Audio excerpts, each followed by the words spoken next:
Wahyu 10. Dan Yohanes menuliskan apa yang dia lihat, ayat 1. Dan aku melihat seorang malaikat yang lain yang kuat turun dari surga. Lantas, siapa kira-kira malaikat ini? Tak ada seorang pun yang tahu. Orang akan bisa merekayasa. Oh, itu malaikat Gabriel.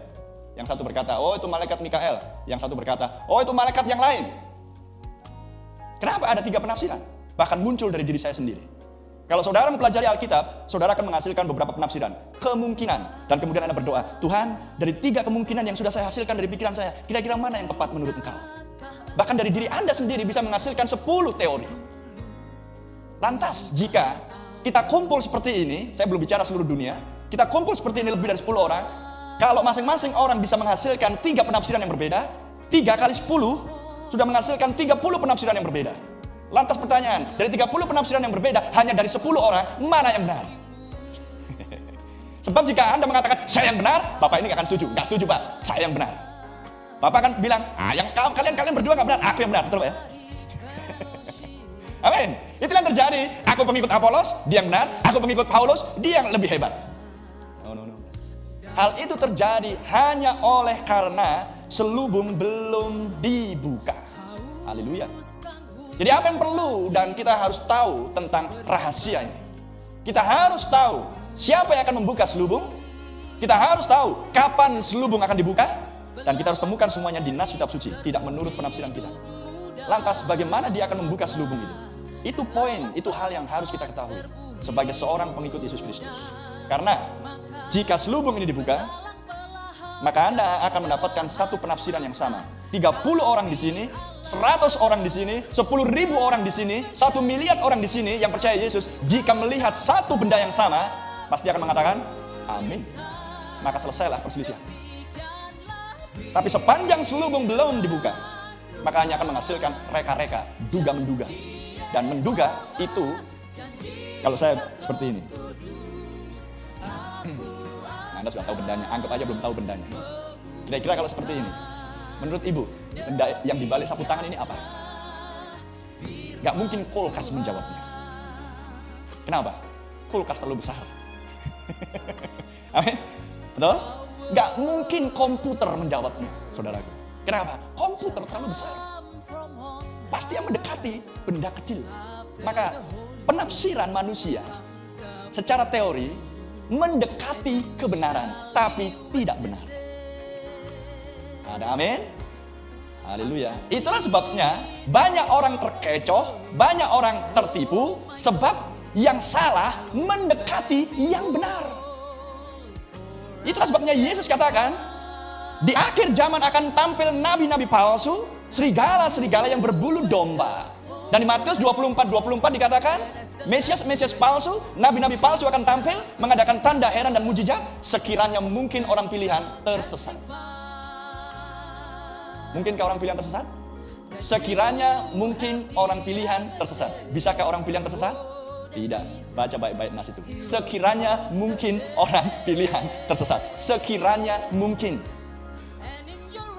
As it were possible, bahasa Inggrisnya. Mungkin nggak? Tidak.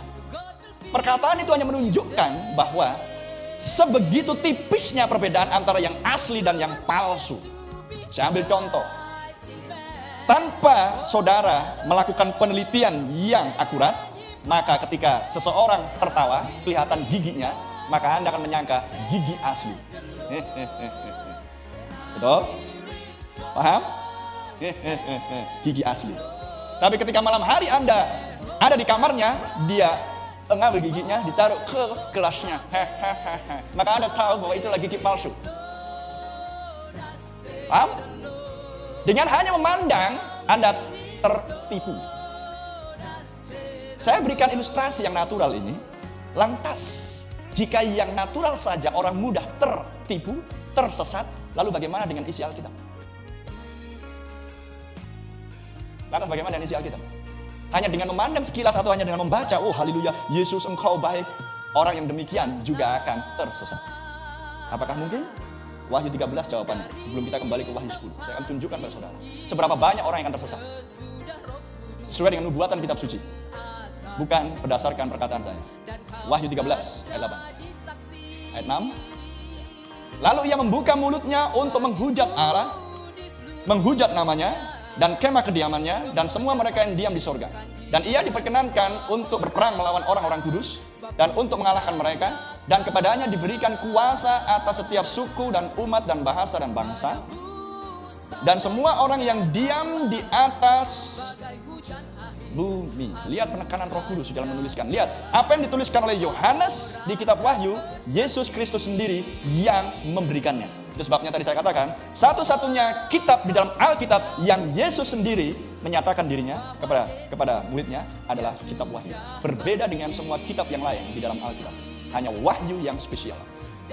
Nah sekarang, dan semua orang yang diam di atas bumi akan menyembahnya. Siapa yang disembah? Binatang dan patung binatang. Kalau Anda membaca di ayat 1 sampai dengan yang ke-5, saudara akan temukan. Binatang dan patung binatang. Semua orang yang diam di atas bumi akan menyembahnya. Siapa yang akan menyembah setan ini? Setiap orang yang namanya tidak tertulis sejak dunia dijadikan di dalam kitab kehidupan anak domba yang telah disembelih. Amin. Jadi, apa yang harus Anda dan saya lakukan sebagai orang yang percaya Yesus Kristus? Selama selubung itu masih menutup, mungkinkah Anda bisa memastikan apakah saya di kelompok yang menyembah setan? Karena saya hidup di bumi. Ada yang hidup di planet Mars di sini? Atau planet Pluto atau di bulan? Kita semua setuju kita di bumi. Ya. Apakah saya kelompok orang yang menyembah setan, yang menyembah? Atau saya kelompok mereka yang namanya ada di kitab kehidupan domba? Ada dua jenis kelompok, sama-sama hidup di bumi yang sama. Yang satu akan menyembah setan, patung dan binatang itu. Yang satu akan menyembah anak domba. Lantas pertanyaan, sudahkah Anda melihat nama Anda di dalam kitab kehidupan domba ketika kondisi masih terselubung? Tapi apakah harus melihat? Iya, harus melihat.